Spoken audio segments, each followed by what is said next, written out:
Welcome to this explainer. If you've ever wondered what exactly gives away a non-native Spanish speaker, you might guess it's the inability to roll those tricky R's. But actually, scratch that. The ultimate secret to sounding like a native lies in something much simpler, yet totally foundational. Today, we're decoding Spanish phonetics.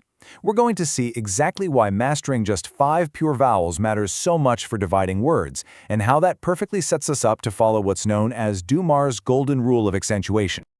Okay, let's dive right into this. If you speak English, your mouth is pretty used to a messy reality. Depending on your dialect, English utilizes anywhere from 12 to 20 different vowel sounds. They slide around, they morph into diphthongs, and honestly, they're highly chaotic. But Spanish is a language of strict, pristine consistency. It operates on exactly 5 pure, unvarying vowel sounds. No more, no less. Mastering this shift from chaos to total logical control is absolutely the first step in dropping your foreign accent for good. So here's our roadmap for today. We'll be hitting 1. The vocalic core, 2. Syllable division rules, 3. Hiatus and diphthongs, 4. Dumar's golden rule, and 5. Exceptions and the tilde. All right, moving to section 1, the vocalic core, all about those 5 pure vowels. What's truly fascinating about the Spanish vocalic core is just how incredibly static these letters are. A, E, I, O, U. Mispronouncing these 5 unvarying vowels is literally the single biggest indicator of a non-native accent. In Spanish, these are called monophthongs. That just means they have one single acoustic target. They absolutely do not change midway through the sound. Now, to produce them perfectly, you have to follow 3 key acoustic principles. First up, staccato duration. We English speakers love to stretch out our vowels out, especially at the ends of words, right? Well, Spanish vowels must be cut short to create this rapid rhythmic cadence. Second, monophthongal purity. Think about how we say the word no in English. We almost always tack on this invisible W or U sound at the end, making it sound like no. In Spanish, that O must remain entirely static. And third, vowel reduction prevention. In English, a word like banana has 3 totally different A sounds because the unstressed syllables get lazy and turn into a neutral sound. In Spanish, no way. Every single A in banana sounds exactly the same, full and crisp, whether it's stressed or not. On to section 2, syllable division, or syllabification rules. Here is our very first structural formula, and it's like simple math, V.CV. This means when a single consonant resides right between 2 vowels, it always, without exception, groups with the following vowel to make an open syllable. Think of the word casa. It divides neatly as ka-sa. The S goes with the A. It's just incredibly consistent. So, what happens when you have 2 consecutive consonants? Looking at the VC.CV formula, you generally just divide them right down the middle. The first consonant completes the previous syllable, and the second consonant starts the next one. For example, the word canto splits straight down the middle. Can-to. Pretty straightforward, right? But, it's a language, so there are specific rules we need to watch for. There's a really crucial exception to dividing 2 consonants. On one hand, we have stop and fricative consonants, things like B, C, D, F, G, P, and T. On the other hand, we have the liquid consonants, L and R. When a consonant from that first group pairs up with a consonant from the liquid group, they actually lock together. They become phonetically inseparable. Following the V.cluster V formula, these inseparable clusters, along with specific pairings like ch, L, and R, always stick together and group with the following vowel. Look at the word pueblo.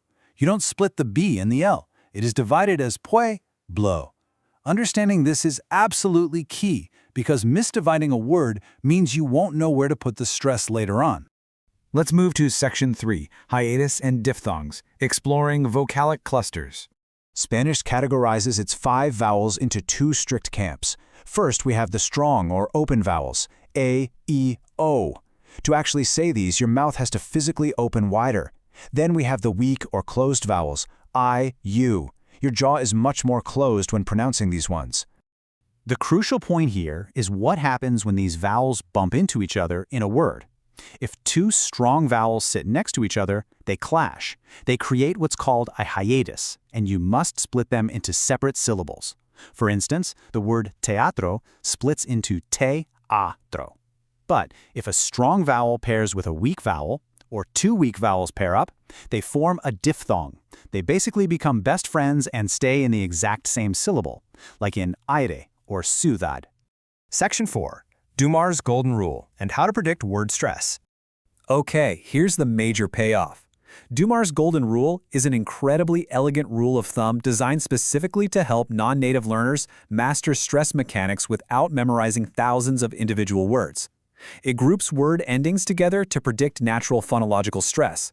Honestly, it is a real game changer. Here is the core dichotomy of the rule.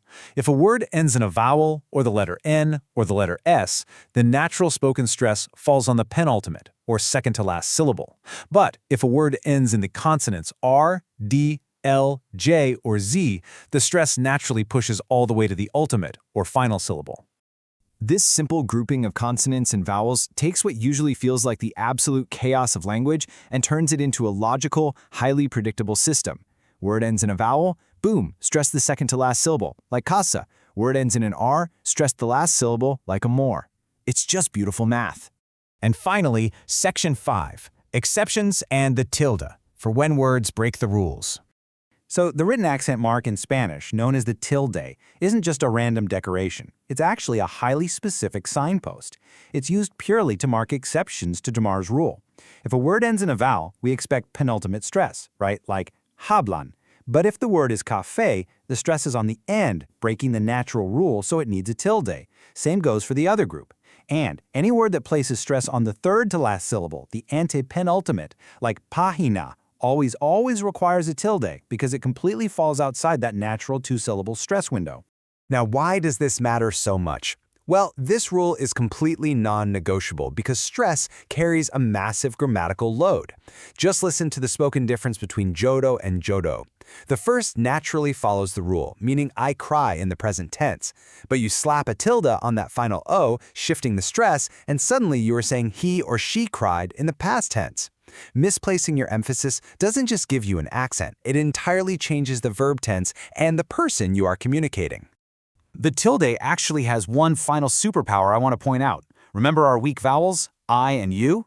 Well, if an orthographic accent mark is placed over a weak vowel, it artificially transforms it into a strong vowel. This immediately breaks any diphthong, forces a hiatus, and creates a brand new syllable boundary. So instead of habia as two syllables, the tilde on the I forces it open, giving us habia, stretched out into three syllables.